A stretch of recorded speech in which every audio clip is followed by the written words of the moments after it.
Hello বন্ধুরা, কেমন আছো তোমরা সবাই? আশা করি অনেক অনেক ভালোই আছো।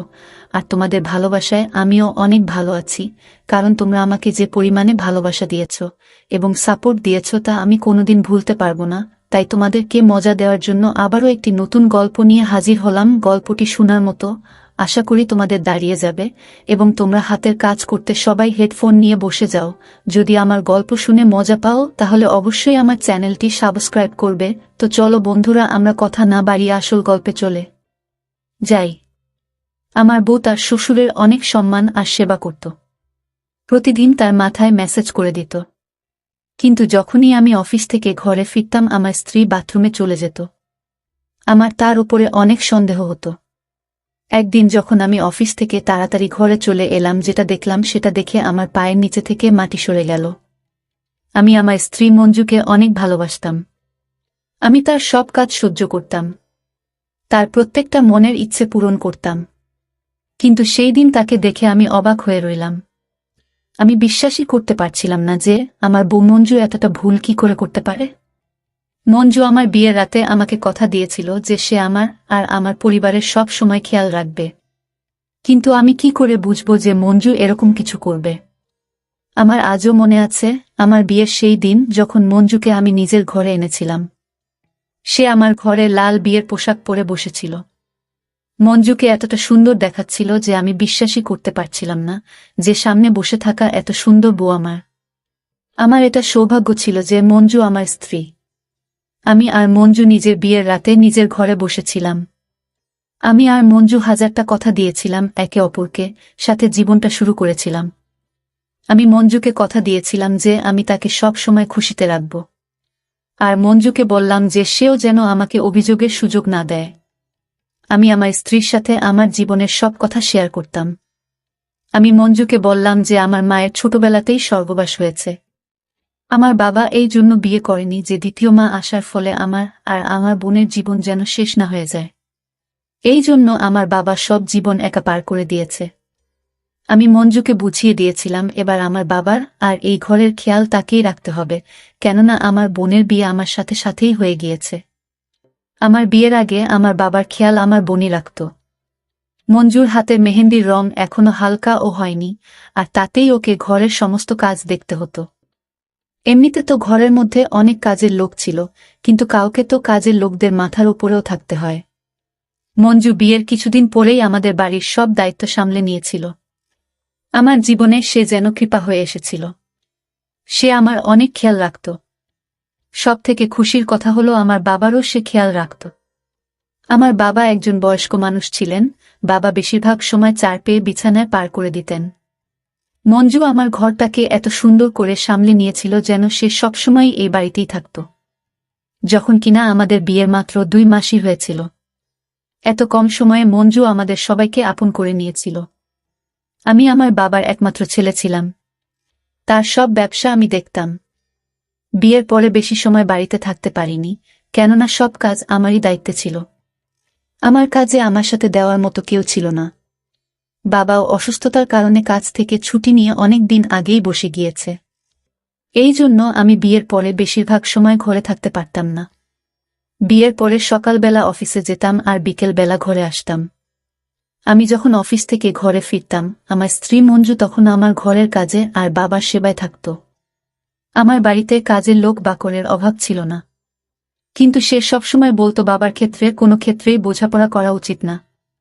যখন আমি এই জিনিসটা দেখতাম যে মঞ্জু আমার ঘরের এত ভালোভাবে খেয়াল রাখছে, তখন আমি ভাবতাম যে আমি কত সৌভাগ্যবান যে আমি এত সুন্দর, বুদ্ধিমতী আর এত খেয়াল রাখা একজন স্ত্রী পেয়েছি। কেননা আমাদের পরিবারে আমি আমার ভাইয়ের বউদের তার স্বামীর সাথে আলাদা করে ঘর বসাতে দেখেছি, আর তারা তাদের বাবাকেও একা ছেড়ে দিয়েছে। কিন্তু মঞ্জু তো আমাদের ঘর পরিবারকে জুড়ে রেখেছিল। আমার বোন যখনই শ্বশুরবাড়িতে আসত মঞ্জু আমার বোনের ততটাই খেয়াল রাখত যতটা আমার আর বাবার রাখত। আমার বোন যখন মঞ্জুকে বাবার খেয়াল রাখতে দেখল, সে আমাকে বলল, দাদা প্রায় শ্বশুরবাড়িতে বাবার জন্য আমি চিন্তা করতাম, কিন্তু এখন যখন থেকে বৌদিকে তার খেয়াল রাখতে দেখেছি, এবার আমার আর চিন্তা নেই। আমি তো নিজেই আমার বোনের থেকে এই কথাটা শুনেই অনেক খুশি হলাম। আর আমি নিজের বোনকে বললাম, মঞ্জুর থাকতে তোকে একদম চিন্তা করতে হবে না, ও বাবার অনেক ভালোভাবে খেয়াল রাখে। আমিও মঞ্জুর অনেক খেয়াল রাখতাম। তার কোনো জিনিসের অভাব হবে না, আমি কখনো অভাব হতে দেইনি। আমি মঞ্জুকে অনেক ভালোবাসতে থাকলাম। 1 মিনিটের জন্য তাকে দূরে থাকতে দিতাম না। যখন অফিস হতো তখন বারবার তাকে ফোন করতাম।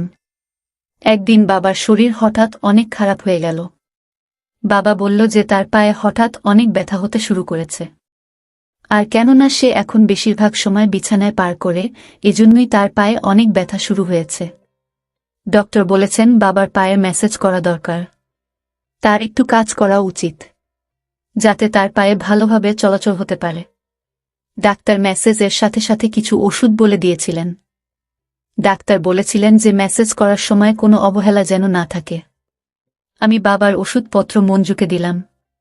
তাকে বললাম আমি তো অফিস থাকি, আর তাই সে যেন বাবার সম্পূর্ণ খেয়াল রাখে। আর প্রতিদিন কোনো না কোনো কাজের লোককে বলে নিজের সামনে তার পায়েতে যেন মেসেজ করিয়ে নেয়। এই কথার উত্তরে মঞ্জু যা বলল সেটা শুনে আমি তো অবাক হয়ে গেলাম। সে বলল, তোমার বাবা আমারও তো বাবা। আমি তার দায়িত্ব কোনো কাজের লোকের উপরে কি করে ছাড়তে পারি? বরং আমি নিজেই তার পায়ে মেসেজ করে দেব। আমি তো এই কথায় অনেক খুশি হয়ে গেলাম। আমি মঞ্জুর কপালে আদর দিলাম আর বললাম, আমাকে কখনো তুমি ছেড়ে দিও না। আমি তোমাকে অনেক ভালোবাসি। এখন মঞ্জু রোজ সকালে আমার সাথেই ওঠে, আমার জলখাবারের ব্যবস্থা করে, আর আমাকে অফিস পাঠায়। মঞ্জু রোজ বাবার পায়ে আর হাতে মেসেজ করে দেয়, যাতে তার শরীরের সবকিছু সঞ্চালন ভালোভাবে হয়, আর তার পায়ে যাতে ব্যথা না হয়। আমি যখন রোজা অফিস থেকে ঘর আসি আর যখন বাবার সাথে তার ঘরে দেখা করতে যাই, তখন বাবা অনেক খুশি হয়ে আমাকে বলে যে মঞ্জু তার অনেক সেবা করে, সে তো মঞ্জুর প্রশংসা দিয়ে যেন সেতু সেতু বন্ধন করতে চায়। আমার বাবা মঞ্জুকে অনেক আশীর্বাদ করে। আমি সৌভাগ্যবান ছিলাম যে মঞ্জুর মতো বউ আমি পেয়েছি। ব্যাস, আমাদের জীবনে শুধুমাত্র একটাই অভাব ছিল যে 1 বছর হয়ে গেছিল আর আমাদের সন্তান হয়নি। যখন আমরা ডাক্তারকে দেখালাম, তখন ডাক্তার বলল আমার আর মঞ্জুর মধ্যে কোনো সমস্যা নেই। আমি চিন্তায় ছিলাম যে যদি কোনো সমস্যাই না থাকে তাহলে আমাদের সন্তান কেন হচ্ছে না। যে কোনো মেয়ে যখন দেখে যে তার মা হতে দেরি হচ্ছে তখন সে চিন্তায় পড়ে যায়। কিন্তু আমি বুঝতেই পারছিলাম না যে মঞ্জু এই ব্যাপারে কেন কোনো চিন্তা করছিল না। আমার মনে হয় মঞ্জু বেশি ধৈর্যবর্তী মেয়ে। এজন্যই সে সহ্য করেছিল আর এজন্যই সে চিন্তাও করত না। অন্যান্য বিষয়ের মতো মঞ্জুর এই কথাটাও আমাকে তার ভালোবাসায় পাগল করে তুলেছিল। মঞ্জু সুন্দরী আর বুদ্ধিমতী হবার সাথে সাথে একজন ধৈর্যশীল মেয়েও ছিল। একদিন আমার শরীর খারাপ ছিল, আমি তাই সেদিন ছুটি নিয়েছিলাম। আমি ভাবলাম জীবনে একটু রেস্ট নেওয়া দরকার। ওই দিন আমি বাড়িতেই ছিলাম। মঞ্জু ঘরের সব কাজ শেষ করে নিয়েছিল। মঞ্জু বাবার ঘরেই তাকে মেসেজ করে দিত। আমি ঘরে বসে চায়ের সাথে খবরের কাগজ পড়ছিলাম। মঞ্জু তখন আমাকে বলল, বাবার মেসেজের সময় হয়ে গেছে। আমি তাই মেসেজ করতে যাচ্ছি। আমি মঞ্জুকে বললাম যে, না, আজকের সময়টা আমার সাথে পার করো। কোনো কাজের লোককে বলে দাও বাবার মেসেজ করতে। মঞ্জু বলল সে নিজেই বাবার মালিশ করবে। আমি বললাম ঠিক আছে, তাহলে তুমি তাড়াতাড়ি এসো। আমি মঞ্জুর একটা অদ্ভুত ব্যাপার লক্ষ্য করেছিলাম। সে বাবার ঘর থেকে আসার পরে সাথে সাথে বাথরুমে চলে যেত। প্রথমে তো আমি ভাবতাম যে কখনো কখনো সে যায়, কিন্তু একবার নয় অনেকবার আমি এটা নোটিশ করেছিলাম যে মঞ্জু এরকমটাও করতে থাকে। আর বারবার সে ঘরে আসার পরে বাথরুমে চলে যায়। আমি ভাবতাম যে কেনই বা তেল দেওয়ার পরে বারবার হাত ধোবার জন্য সে বাথরুমে চলে যায়। এটা একদিনের কথা না, বরং মঞ্জু রোজই এরকম করত। আমার মনের মধ্যে একটা অদ্ভুত খেয়াল আসতে থাকল। একদিন আমার বোন এসেছিল। আমার বোন তার বাবার বাড়িতে কমই থাকত, কিন্তু এখন সে 2-3 দিনের জন্য এসেছিল। আমার বোনও মঞ্জুর এই ব্যাপারটা লক্ষ্য করেছিল যে বাবার ঘরে মেসেজ করতে গিয়ে ঘরের বাইরে আসতে না আসতেই বাথরুমে ঢুকে যায় সে। আমার সন্দেহ যেন সত্যিতে পরিবর্তন হতে শুরু করেছিল। আমার মাথার মধ্যে এই কথাটা বসে গিয়েছিল যে কিছু তো নিশ্চয়ই আছে। এই কথাটা আমার বোনও নোট করেছিল। এবার আমার এটাই জানতে বাকি ছিল যে আসলে আমার বউ মঞ্জু আমার বাবার ঘরে কি এমন করে। কেননা এটা যদি একদিনের কথা হতো তাহলে কোনো বিষয় ছিল না। আমি একদিন মঞ্জুকে ফোনে কথা বলতে শুনলাম। তার কথা বলার ধরন বলছিল যে সে তার বাড়িতে কারোর সাথে কথা বলছিল না। আমি ভাবলাম পরের বার ইচ্ছাকৃতভাবে বলবো যে আমার সাথেও কথা বলিয়ে দাও। ও এবারে ঘরে চলে এসেছে। যখন মঞ্জু ফোনে কথা বলছিল তখন আমি তাকে বললাম, মঞ্জু, আমাকেও তোমার বাড়ির লোকের সাথে কথা বলিয়ে দাও। তখন মঞ্জু হঠাৎ করে অবাক হয়ে গেল আর বলতে থাকল, মায়ের ফোন তো বিচ্ছিন্ন হয়ে গেছে। এরপরে যখন আসবে তখন কথা বলিয়ে দেব। আমার এই কথাটাতেও সন্দেহ হল। আজকাল ওর প্রতিটা কথায় আমার সন্দেহ হয়। এবার আমি মঞ্জুর এই ফোনের বিষয়টা জানার জন্য ছিলাম। একদিন আমি ইচ্ছা করে মঞ্জুকে বলে গেলাম যে রাতে অফিস থেকে দেরি করে আসব। কিন্তু এটা আমার আগে থেকেই ভাবনা চিন্তা করা প্ল্যান ছিল, যাতে আমি কিছুটা আগে আসতে পারি, যাতে মঞ্জু জানতে না পারে আমি ঘরে এসে গেছি। আর আমি লুকিয়ে দেখব যে মঞ্জু বাবার ঘরে আসলে কি করে।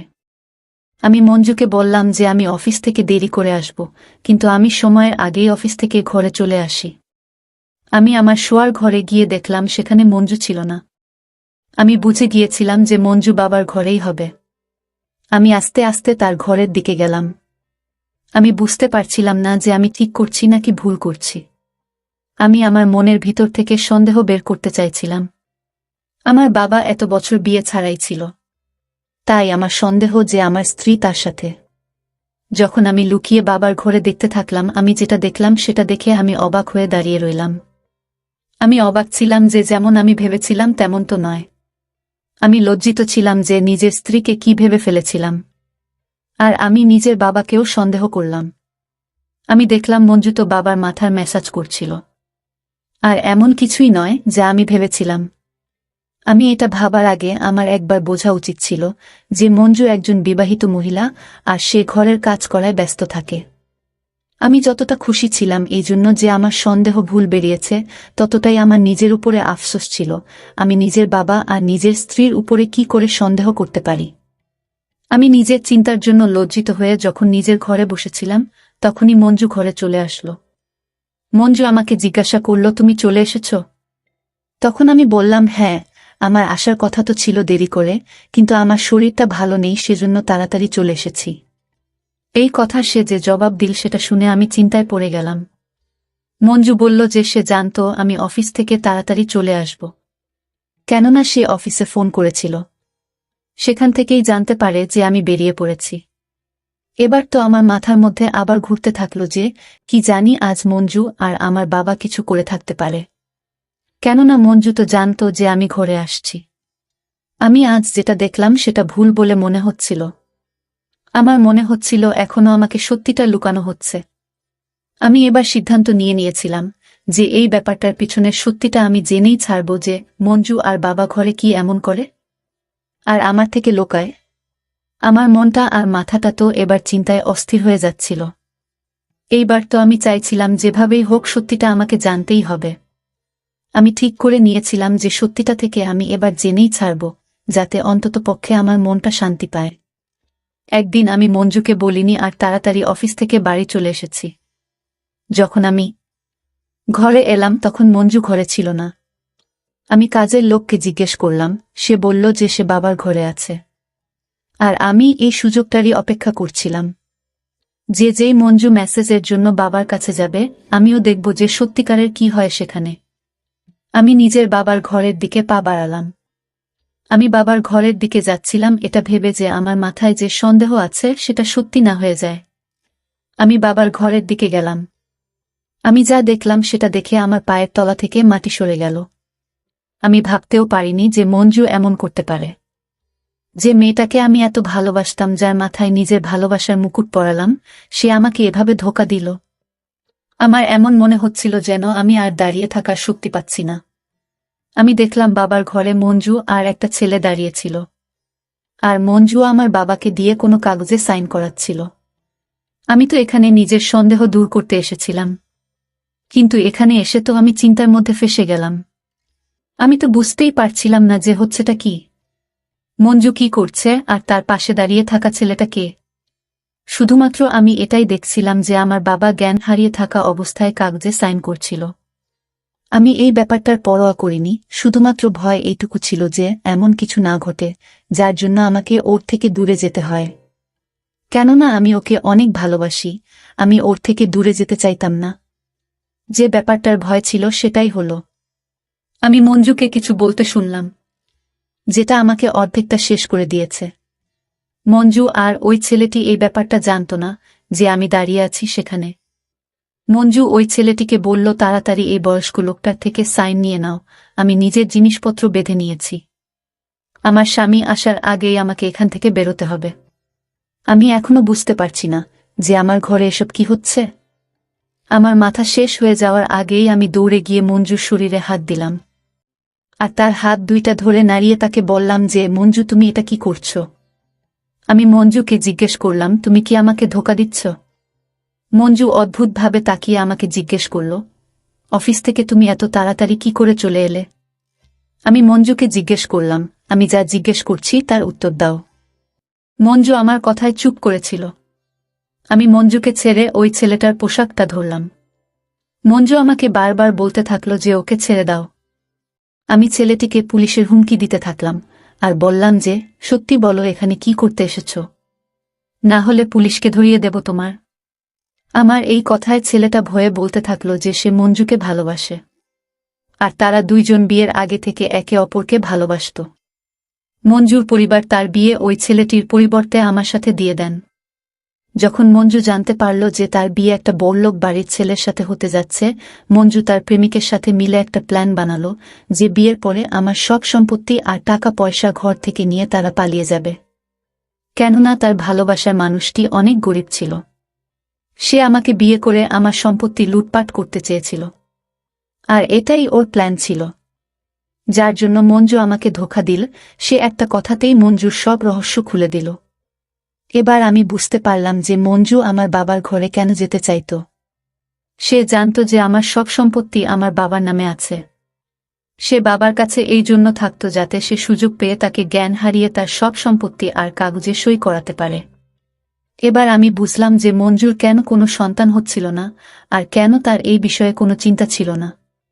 মঞ্জু চাইতো নিজের ভালোবাসার মানুষের সাথে পালিয়ে যায়, আর যেন তার সাথেই জীবন পার করে। মঞ্জু সম্পত্তি আর নিজের ভালোবাসার মানুষের জন্য নিজের সুন্দর সংসারকে খারাপ করে নিল। এবার আমি বুঝলাম যে মঞ্জু কার সাথে ফোনে কথা বলতো। আমিই বোকা ছিলাম যে তাকে এত বিশ্বাস করেছিলাম।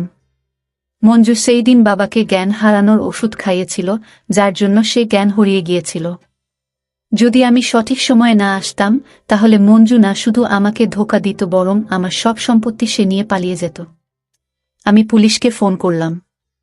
মঞ্জু আমার পায়ে পড়ে আমার থেকে ক্ষমা চাইল, কিন্তু আমি তাকে ক্ষমা করিনি। সে আমার বিশ্বাস ভেঙেছিল, সে আমাকে শেষ করে দিয়েছিল। আমি মঞ্জুকে মন থেকে ভালোবেসেছিলাম, আর সে একটা দুদিনের ছেলের জন্য আমাকে ঠকালো। ওই ছেলেটার জন্য যাকে কিনা একটুখানি ধুমকি দিতেই সে মঞ্জুর সব রহস্য খুলে দিল। এখন হয়তো মঞ্জু বুঝতে পেরেছে যে সে অন্যায় করেছে, কিন্তু এখন কি লাভ? এখন সময় চলে গেছে। মঞ্জু শুধু টাকার লোভে আমার সাথে প্রতারণা করেছে। সে একবারও ভাবেনি যে আমি তাকে এত ভালোবাসি। আমি তার প্রতিটি ইচ্ছা পূরণ করেছি, তবুও সে আমার সাথে এমন করেছে। মঞ্জু জেলে তার কর্মের জন্য শাস্তি ভোগ করছিল। মঞ্জুর বিশ্বাসঘাতকতার পরে আমি কোনো মেয়েকে বিশ্বাস করা বন্ধ করে দিয়েছিলাম। তখন আমার বোন বুঝিয়ে বলল, এই প্রতারক মেয়ের জন্য তুমি তোমার জীবন নষ্ট করো না। তুমি এখনো ছোট আছো, তোমার ভবিষ্যৎ জীবনের জন্য একজন মেয়ে খুঁজে বিয়ে করো। মঞ্জু চলে যাওয়ার পর আমি ডিপ্রেশনে চলে গিয়েছিলাম। আমার বোন এবং আমার বাবা আমাকে বুঝিয়ে বলল, এরপর আমিও আর মঞ্জুর চলে যাওয়ার কোনো টেনশন না নিয়ে অনেক ভালো একটা মেয়েকে বিয়ে করেছি। এখন আমাদের একটি ছেলে আছে। আমি আমার জীবনে অনেক সুখী। সব মানুষ এক নয়। জেল থেকে ছাড়া পেয়ে মঞ্জু অনেকবার আমার সাথে কথা বলার চেষ্টা করেছিল, কিন্তু আমি সেই প্রতারক মহিলার ছায়াও দেখতে চাই না। বন্ধুরা, আজকের ভিডিওটা এখানেই শেষ করলাম। অনেক কষ্ট করে ভিডিওটি আপনাদের জন্য বানিয়েছি। যদি ভিডিওটি আপনাদের ভালো লেগে থাকে তাহলে একটা লাইক করবেন এবং চ্যানেলটি অবশ্যই সাবস্ক্রাইব করবেন। এই আশা ব্যক্ত রেখে আপনাদের কাছ থেকে বিদায় নিচ্ছি আমি। দেখা হবে আগামীকালের নতুন কোনো ভিডিওতে। সে পর্যন্ত সবাই ভালো থাকুন, সুস্থ থাকুন। ধন্যবাদ।